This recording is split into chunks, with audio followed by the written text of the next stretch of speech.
Hey there, this is Don Potter again, and welcome to Lesson 14, Beyond Basic Phonics, English Morphology 101.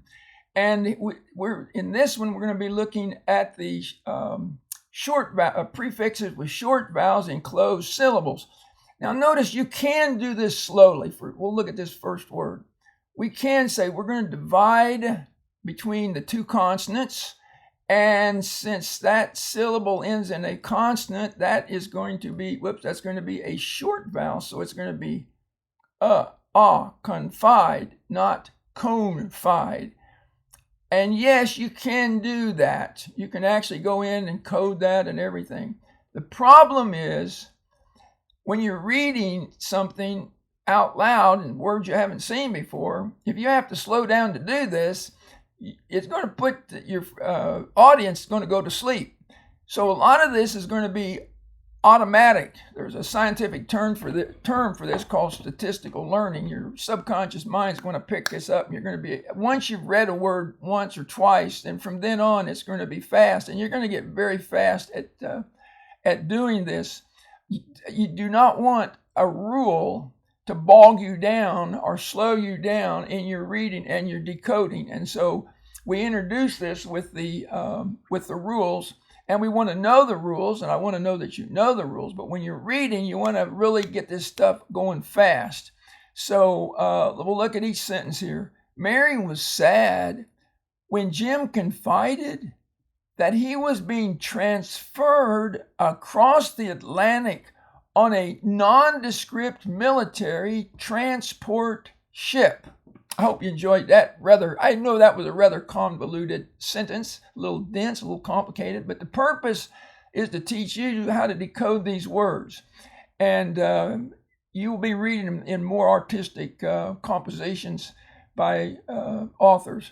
And so again, Mary, and you can understand this, she was sad. Jim confided. He told her that he was being transferred, and he confided. Maybe he doesn't want other people to know this, but he was being transferred across the Atlantic, and the ship was nondescript. It was just wasn't anything special about the ship. Maybe there's hundreds of them just like it. Military, that tells us that he's probably going over to fight or to be some way involved in the military.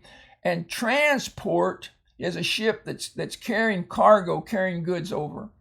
Okay, let's look at number 2. The submarine disembarked to sail submerged under the polar ice cap.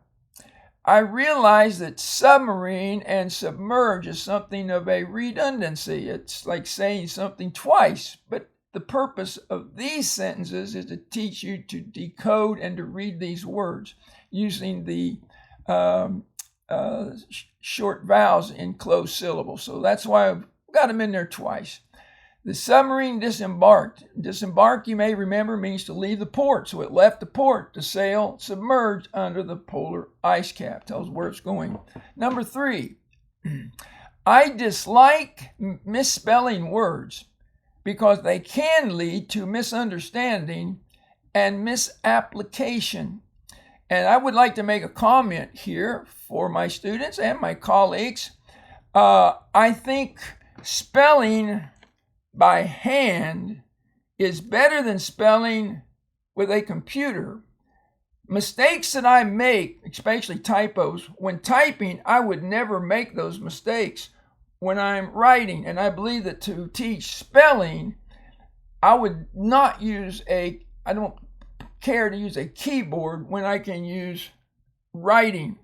Okay, pressing on. And for those that may have difficulty with your writing, I have 2 programs, one called Shortcut to Cursive and the other one Shortcut to Manuscript handwriting, which you can watch and follow my instruction and improve in those areas. Number 4, pressing on. Studying Latin prefixes can help us discover the meaning of many new words. And notice here, I used one word prefix in an open syllable with a long vowel, and I used one word in a closed syllable with a short vowel. Notice that consonant closes out that syllable. So that is the reason why that the I is short. I'm going to read a little faster now that we've got the principles down, and I won't be explaining them through the rest of this video. At the end of the conversation, remember the A right there is long, always in front of the TION and closed syllable. At the end of the conversation, comma, I could not come to a conclusion because my friend expressed himself in pure nonsense. I hope you find that humorous. It's hard to draw a conclusion when somebody's talking nonsense, and pure nonsense means it's just nothing but nonsense. It doesn't make any sense. And again, closed, short vowel, a closed syllable. In number 6, a recent study confirmed that aspirin is non-addictive. Notice how we're dividing those into syllables, non-addictive.